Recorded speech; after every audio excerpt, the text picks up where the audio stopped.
Ma'am అసలు ఈ plastic సర్జరీస్తో మనుషులు అంటే ఏమేమి మార్పులు తీసుకురావచ్చు అండ్ అట్లాగే వీటిలో ఏమేమి సర్జరీస్ ఉంటాయి? ప్లాస్టిక్ సర్జరీస్లో నేను చెప్పినట్టు ఎసెన్షియల్ నాన్ ఎసెన్షియల్ అంటే కాస్మెటిక్ సర్జరీస్. మనకి ఇప్పుడు మోస్ట్లీ అందరికి ఇంట్రెస్టెడ్ ఇస్ కాస్మెటిక్ సర్జరీస్. పాత రోజుల్లో సినిమాల్లో చూపించినట్లు ప్లాస్టిక్ సర్జరీతో ఒక మనిషిని ఇంకో మనిషి అయితే చేయలేము. శ్రీదేవిని చేయలేము, ఐశ్వర్యరాయ్ని చేయలేము. మన బాడీని మనం ఇంప్రూవైజ్ చేసుకోగలుగుతాం అనమాట రకరకాలుగా. ఇంకా ఇప్పుడు ఫేస్ నుంచి తీసుకుంటే నోస్లో ఏమైనా వంకర్లు ఉంటే అలాగా వాటిని స్ట్రైటన్ చేసుకోవడం. ప్లాస్టిక్ సర్జరీస్లో ఫేస్ బ్యూటీకి కొన్ని స్టాండర్డ్ మెజర్మెంట్స్ ఉంటాయి అన్నమాట. వాటికి దగ్గర ఇలా ఉంటే అందంగా ఉంటారు. ఇప్పుడు మనకి మీరు ఇంటర్నెట్లో కూడా చూసుంటారు, ఇక్కడ ఈ కొలత ఈ కొలత ఈ కొలత సమానం ఉండాలి. ఇవన్నీ plastic surgery measurements, actually ideal aesthetic faces అనమాట అవి. సో ఈ ఐడియల్ ఈస్థెటిక్ ఫేస్కి పారామీటర్స్కి దగ్గరగా తీసుకురావచ్చు ప్లాస్టిక్ సర్జరీలో చేసే సర్జరీస్లో. జనరలీ 3D చేంజెస్ తీసుకురావచ్చు ప్లాస్టిక్స్. ఇప్పుడు మన స్కిన్ అట్లా అనుకోండి, గ్లో, వైట్నింగ్, పిగ్మెంటేషన్ ఇవి ట్యాకిల్ చేస్తాం కదా డర్మటాలజీలో. ప్లాస్టిక్ సర్జరీలో shape of the nose, cheek bones increase కానీ డిక్రీజ్ కానీ, ఫేస్ సన్నగా కానీ లావుగా, కొంతమందికి అస్సలు మరీ ఇలా లొట్టపోయినట్టు ఉంటుంది, అలాంటి పరిస్థితుల్లో లావుగా చేయడం.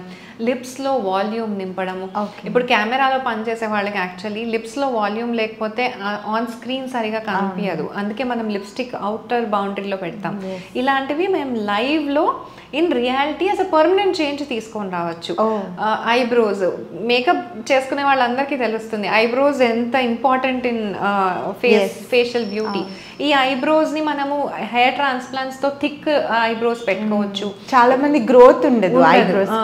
సో మనం అవి హెయిర్ ట్రాన్స్ప్లాంట్స్ తీసుకొని ఐబ్రోని బుగురుగా చేయొచ్చు. ఇట్లా మనం ఒక పర్మనెంట్ మేకప్ లాగా యాక్చువల్గా 3D ఎఫెక్ట్లో తేవచ్చు ప్లాస్టిక్ సర్జరీ. అది ఫేస్లో అయితే మన ఫేసే అంత ఇంప్రూవైజ్ అయిపోతుంది. ఇప్పుడు మేకప్ చేసుకునేటప్పుడు కంటోర్స్, హైలైట్స్ ఎలా చేస్తామో ఇవన్నీ మనము యాక్చువల్ స్కల్ప్టింగ్తో తేవచ్చు. ఫేషియల్ స్కల్ప్టింగ్, ఫ్యాట్ నింపుతాం మేము ఇక్కడ, filler, whatever any form of filler, అది సింథటిక్ కావండి, మన ఓన్ ఫ్యాట్ అవ్వండి, ఇలాగా ఫిల్ చేస్తాం. అప్పుడు ఎక్కడైతే ఫిల్ చేశారో బల్జ్ వచ్చేది హైలైట్, దాని కింద ఏరియా కంటోర్. సో మీరు ఇంకా దాన్ని మేకప్తో మళ్ళీ ఎన్హాన్స్ చేయాల్సిన అవసరం లేకుండా న్యాచురల్గా ఇవన్నీ తీసుకొని రావచ్చు అనమాట. సో ఇలా 3D చేంజెస్ తీసుకొని రావచ్చు. అదర్ దాన్ దాట్ ఇంకా మనకు బాడీకి వచ్చేసరికి బాయ్స్కి అయితే ఈ మధ్యన మగవాళ్ళకి కూడా బ్రెస్ట్ ఎన్హాన్స్మెంట్స్ ఉంటాయి. ఈస్ట్రోజన్ అంటే ఫుడ్ చేంజెస్ మూలన, ఆల్కహాల్ మూలన బ్రెస్ట్ ఎన్లార్జ్మెంట్స్ చూస్తున్నాం. అవి తీయడము, ఆర్ ఆర్మ్స్ అవి ఏమన్నా అవుట్ ఆఫ్ ప్రపోర్షన్ ఉన్నాయనుకోండి బాడీగా, అవి సన్నగా చేయడం. ఇంకా ఉమెన్కి బ్రెస్ట్ ఎక్కువ తక్కువ ఉన్నా ట్యాకిల్ చేయడం, ఇన్ ప్రపోర్షన్ టు బాడీ తీసుకొచ్చేస్తాం. సో ప్లాస్టిక్ సర్జరీలో ఏ సర్జరీ అయినా క్లోజ్ టు నార్మాలిటీ తీసుకురావడం ఇస్ ప్లాస్టిక్ సర్జరీ. అంతేగాని సినిమాల్లో చేయించినట్లు ఇలాగా వేరే హీరో వేరే హీరోయిన్ అవ్వలేము. అలాంటి రిక్వెస్ట్లు కూడా వస్తాయి. వాళ్ళ రిక్వైర్మెంట్ అడుగుతా ఉంటారు, వాళ్ళ రిక్వైర్మెంట్ అడుగుతుంటారు అనమాట. అట్లా సో ఇట్లా మీరు ఫేస్ లో షేప్ చేంజ్ చేస్తారు. అండ్ స్కిన్ కి వచ్చేసరికి అంటే చాలా డార్క్ సర్కిల్స్ ఉన్న వాళ్ళు ఎక్కువ ప్రాబ్లమ్, రెగ్యులర్ ప్రాబ్లమ్స్ ఇవన్నీ, పిగ్మెంటేషన్ కానీ, దీనికి ఎలాంటి treatment? So skin actually dermatology segment కిందకు వస్తుంది స్కిన్ ఇష్యూస్ అన్నీ. అయితే ఇప్పుడు అండర్ ఐ పిగ్మెంటేషన్ ఉందనుకోండి, ఇలాంటి వాటికి కూడా ఇప్పుడు మనం లేజర్స్ వచ్చేసినాయి, ఆ పిగ్మెంట్ని ట్యాకిల్ చేసే లేజర్స్ పెట్టుకోవచ్చు. అయితే ఇవి ఏంటంటే ఈ లేజర్స్ ఒకవేళ అండర్ ఐ పిగ్మెంటేషన్ చాలా మొండి పిగ్మెంటేషన్, ఒక 10 సెషన్స్ 12 సెషన్స్ ఆఫ్ లేజర్ పెట్టాక కూడా ట్రీట్ కాకపోవచ్చు. ఇలాంటి పరిస్థితుల్లో ఏం చేస్తామంటే మన బాడీ యాక్చువల్లీ ఎప్పుడైనా చూసుకోండి, మన బాడీలో ఉన్న ఇష్యూ వస్తే మన బాడీ ఒక ప్లాన్ బి ఇస్తుంది మనకి. మన బాడీలో ఒక ప్లాన్ బి ఉంటుంది, ఆ ప్లాన్ బి తీయడమే ప్లాస్టిక్ సర్జరీ పని లిటరలీ. సో మన బాడీలో ఫ్యాట్ ఇంత ఉంది, ఎక్కడ కావాలంటే అంత ఉంది.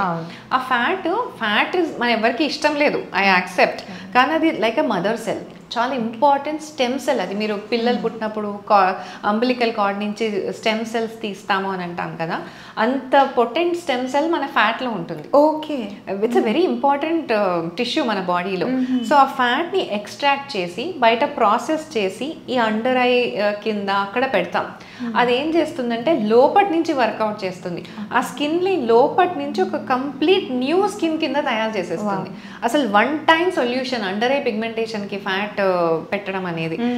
ఇలాంటివన్నీ మనం లాంగ్ ప్రాసెసెస్ ఈ లేజర్స్ తోని మొండిగా స్కిన్ క్వాలిటీ తగ్గించుకుంటూ వెళ్లే బదులు ఇవి ప్లాస్టిక్ సర్జరీతో వన్ టైం సొల్యూషన్ కింద ట్యాకిల్ చేయొచ్చు. ఓకే, ఇది ఒక సర్జరీతో ఒక సిట్టింగ్ లోనే అయిపోతుంది, ఒక సిట్టింగ్ లో ట్యాకిల్ చేయొచ్చు.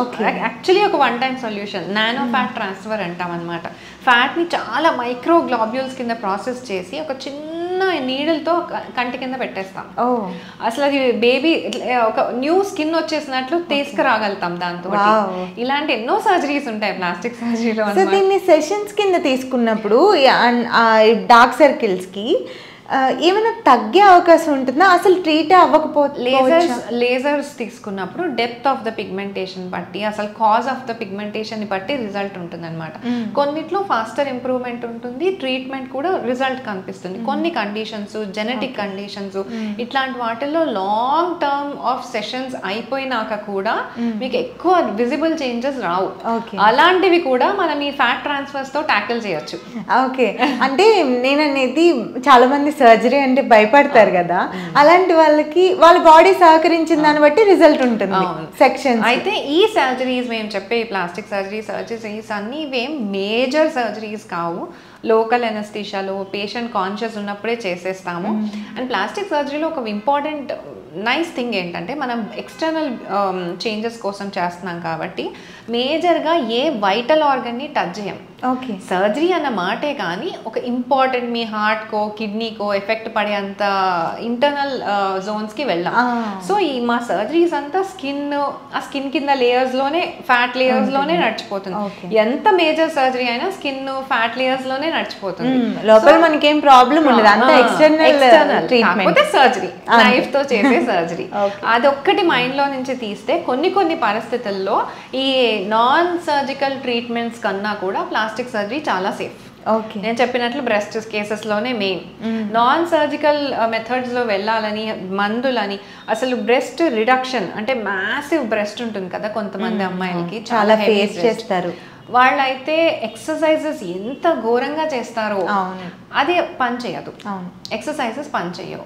అలాంటి కేసెస్ ఫ్యాట్ అనుకుంటారు, ఫ్యాటే లేండి, కానీ అది టార్గెటెడ్ గా ఒక ఏరియా తగ్గించలేం ఫ్యాట్. మనం ఇప్పుడు ఒక వర్కౌట్ లో కార్డియో చేశారనుకోండి, జనరల్ బాడీ వెయిట్ తగ్గుతుంది కానీ టార్గెట్ వెయిట్ లాస్ చేయలేం మనం. అలాంటప్పుడు వాళ్ళు విగరస్ గా ఎక్స్టర్నల్ గా ఇంత ఎఫర్ట్ పెట్టి మెంటల్ గా డౌన్ అయిపోయి రిజల్ట్ ఇస్ జీరో. ఆ కేసెస్ లో plastic surgery is a safer method. ఎందుకంటే మనం ఓన్లీ టార్గెటెడ్ గా ఆ ఏరియానే ట్యాకిల్ చేస్తాం.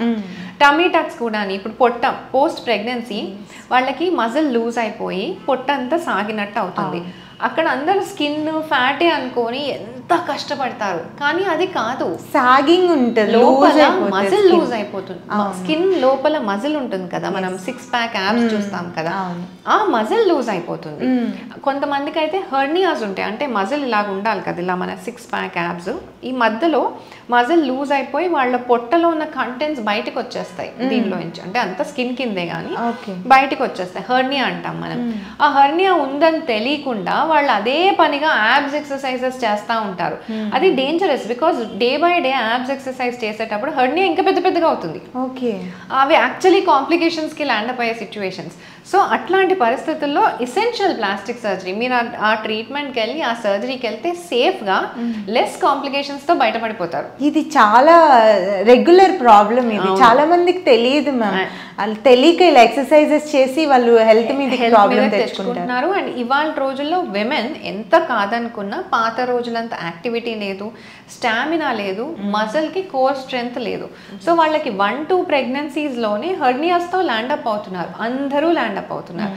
సో ఆ పరిస్థితుల్లో ఈ టైట్నింగ్ సర్జరీ అనేది, మజిల్ టైట్నింగ్ సర్జరీ అనేది ఈజీగా ఫాస్టర్ రికవరీ అండ్ వాళ్ళకు కూడా కోర్ స్ట్రెంగ్త్, అంటే మనం ఇట్లా ప్రెగ్నెంట్ అయిపోయి ఇలా నుంచుని బాడీ బ్యాక్ పెయిన్స్కి వెళ్ళడం బదులు అలా బాడీని పొట్టని టైటన్ చేసినప్పుడు వాళ్ళ పోస్చర్ పెరుగుతుంది. ఈ క్రానిక్ బ్యాక్ ఏక్స్ ఇవన్నీ రాకుండా కాపాడుకోవచ్చు అనమాట. సో ఇప్పుడు చెప్పాలి మీరు, ప్లాస్టిక్ సర్జరీ ఇక్కడ ఎసెన్షియలా లేకపోతే లగ్జరీయా? లగ్జరీ ఎసెన్షియల్ కూడా కొన్ని సిచ్యువేషన్స్ బట్టి, అది essential actually. Thank you ma'am.